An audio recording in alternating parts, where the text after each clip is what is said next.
야고보서 4장 1절에서 12절까지 말씀입니다. 제가 대표로 봉독합니다. 너희 중에 싸움이 어디로부터 다툼이 어디로부터 나느냐? 너희 지체 중에서 싸우는 정욕으로부터 나는 것이 아니냐? 너희는 욕심을 내어도 얻지 못하여 살인하며 시기하여도 능히 취하지 못함으로 다투고 싸우는도다. 너희가 얻지 못함은 구하지 아니하기 때문이요 구하여도 받지 못함은 정욕으로 쓰려고 잘못 구하기 때문이라. 가늠한 여인들아, 세상과 벗된 것이 하나님과 원수됨을 알지 못하느냐? 그런즉 누구든지 세상과 벗이 되고자 하는 자는 스스로 하나님과 원수되는 것이니라. 너희는 하나님이 우리 속에 거하게 하신 성령이 시기하시기까지 사모한다 하신 말씀을 헛된 줄로 생각하느냐? 그러나 더욱 큰 은혜를 주시나니 그러므로 일렀으되 하나님이 교만한 자를 물리치시고 겸손한 자에게 은혜를 주신다 하였느니라. 그런즉 너희는 하나님께 복종할지어다. 마귀를 대적하라. 그리하면 너희를 피하리라. 하나님을 가까이하라. 그리하면 너희를 가까이 하시리라. 죄인들아, 손을 깨끗이 하라.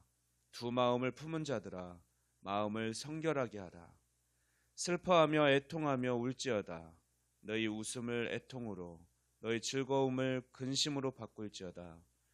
주 앞에서 낮추라. 그리하면 주께서 너희를 높이시리라. 형제들아, 서로 비방하지 말라. 형제를 비방하는 자나 형제를 판단하는 자는 곧 율법을 비방하고 율법을 판단하는 것이라. 내가 만일 율법을 판단하면 율법의 준행자가 아니요 재판관이로다. 입법자와 재판관은 오직 한 분이시니 능히 구원하기도 하시며 멸하기도 하시느니라.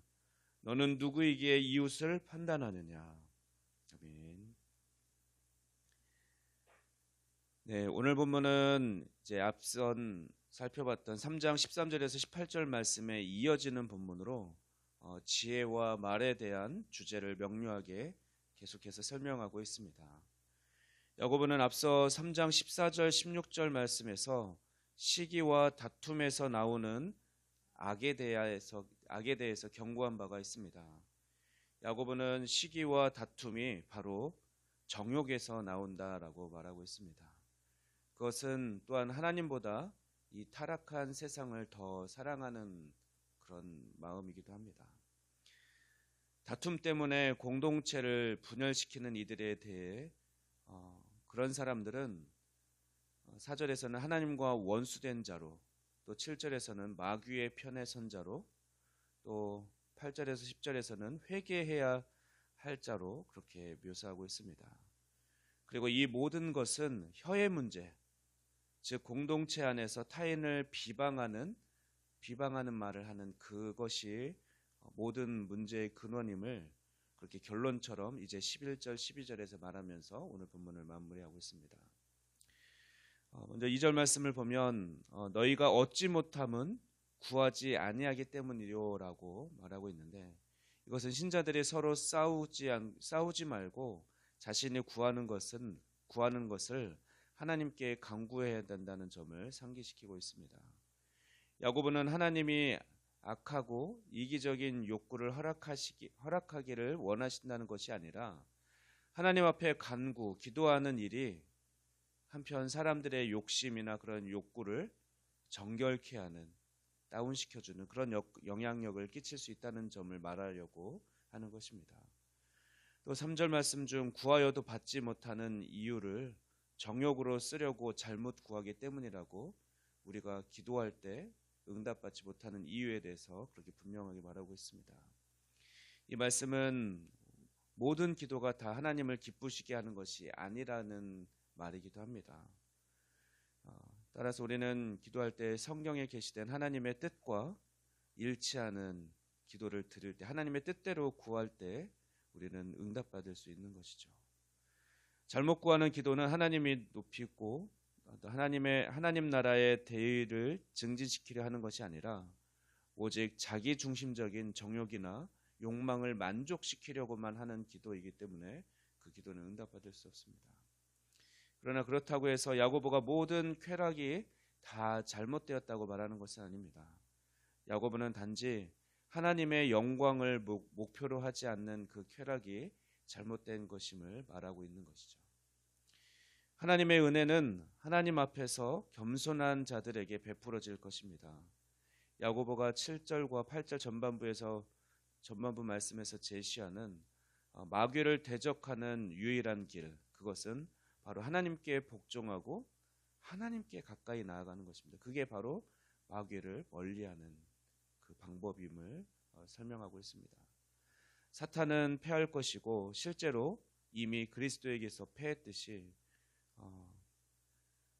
그렇게 될 것입니다. 그리고 8절 후반절에서 9절 말씀에 제시되는 방법은, 또 다른 방법은 손을 깨끗이 하고 성결하게 해야 한다는 것과 또 슬퍼하고 애통하며 우는 것, 즉 회개함, 돌이킴이 있어야 된다는 것을 말하고 있습니다. 이제 11절 말씀을 보면 야고보는 앞서 3장 1절에서 또 오늘 본문 4장 10절까지 그 앞선 모든 그 논의된 주제들을 이제 그 배후에 있는 기본적인 문제가 무엇인지를 말하면서 이제 11절과 12절에서 정리를 하고 있습니다. 즉 다른 사람들을 비방하는 일에 혀를 잘못 사용하는 그 문제를 다시 이끌어서 이것이 가장 공동체를 분열시키는 잘못된 행동임을 설명하고 있습니다. 소위 우리는 이제 뒷담화라고 그러죠. 다른 사람을 뒤에서 얘기하고 그래서 판단하고 그 사람 왜 그래? 그 권사님 왜 그래? 그 집사님 왜 그래? 이렇게 이야기하는 것이 결국은 공동체를 분열시키는 그런 모든 근원임을 야고보는 지적하고 있는 것입니다. 그래서 야고보는 형제를 사랑하라고 한 그 내 이웃을 사랑하라고 한 내 자신과 같이 사랑하라고 한 그 율법, 그 레위기 19장 18절 말씀을 다시 한번 머릿속에 두고 그것을 바탕으로 네가 그것을 지키지 않는다면, 그래서 네 입으로 네 혀로 다른 사람을 판단하면 너는 율법의 준행자가 아니라, 율법을 지키는 자가 아니라 너는 이미 율법을 심판하는 심판자가 되었다. 그런데 그 심판의 권한은 오직 입법자이신 율법을 만드신 하나님 한 분뿐이다. 그런데 네가 왜 하나님을 대신하려고 하느냐? 라고 하면서 결코 다른 사람을 너는 판단하거나 정죄하지 말아야 될 것을, 그리스도인들은 그렇게 해야 될 것을 말하고 있습니다. 이제 말씀을 정리합니다. 야고보는 계속해서 지혜로운 말에 대해서 설명하고 있습니다. 그런데 그 지혜로운 자는 우리가 앞서 지난 3장에서 살펴봤듯이 오직 화평함과 온유함으로 말하는 그런 행함으로, 그런 실천으로 우리가 말을 해야 합니다. 늘 온유하고 겸손한 자세로 말을 해야 되고 화평케 하는 말만 우리가 하려고 노력을 해야 되는 것이죠. 그래서 다른 사람을 비방하거나 다른 사람을 판단하지 않고 오직 겸손함과 온유함으로 말할 때에 그 공동체에는 분열이나 다툼이 없이 건강한 공동체로 그렇게 든든히 세워져 갈 수 있을 것입니다. 그러므로 우리 오늘 지혜로운 말, 화평하고 온유한 말로 다른 사람을 오히려 높이고 또 그렇게 지혜로운 삶을 살아갈 수 있는 우리 모두가 되기를 주님의 이름으로 축원합니다. 기도하겠습니다.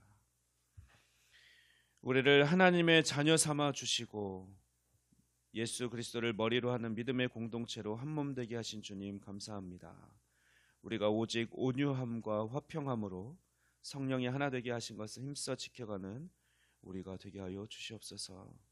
다른 사람을 판단하거나 비방하지 않게 하시고 오직 겸손과 정직으로 다른 사람을 대함으로 주님의 공동체를 견고히 세워갈 수 있도록 성령님 오늘도 우리의 입술을 주장하여 주시고 동행하여 주시옵소서. 이 모든 말씀 우리 주 예수 그리스도의 이름으로 기도하옵나이다. 아멘.